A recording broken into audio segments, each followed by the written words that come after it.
আমার সবচেয়ে কাজ করতে ভালো লাগে ছোট বাচ্চাদের ড্রেসে, কেননা মাশাআল্লাহ বাচ্চাগুলো যেরকম কিউট হয় তাদের ড্রেসগুলো আমার কাছে দেখলে সবচেয়ে বেশি কিউট লাগে। আমি যতবারই কিউট বাচ্চাদের ড্রেসগুলো কাজ করি, কাজ শেষে আমি বারবারই কিউট ড্রেসগুলো হাতে নিয়ে নেড়ে চেড়ে দেখি, আমার কাছে এত ভালো লাগে। আসসালামু আলাইকুম, কেমন আছেন সবাই?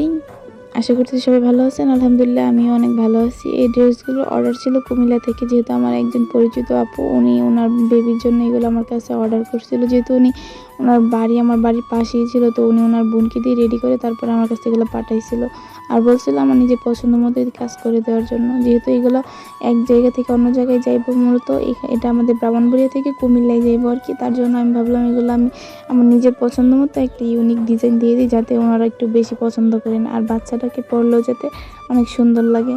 যেহেতু আমার নিজের পছন্দের ডিজাইন, তো একটু আস্তে ধীরে কাজ করতেছিলাম। যাই হোক, যারা যারা এরকম বেবি ফ্রক কিংবা বেবিদের জন্য ছোট বাচ্চাদের পাঞ্জাবি কিংবা ফতুয়া কিংবা এরকম ড্রেসে কাজ করে নিতে চান, অবশ্যই আমার পেজে নক করবেন। আর এই ড্রেসটা কীরকম ছিল অবশ্যই কমেন্টে জানাবেন। আল্লাহ হাফেজ।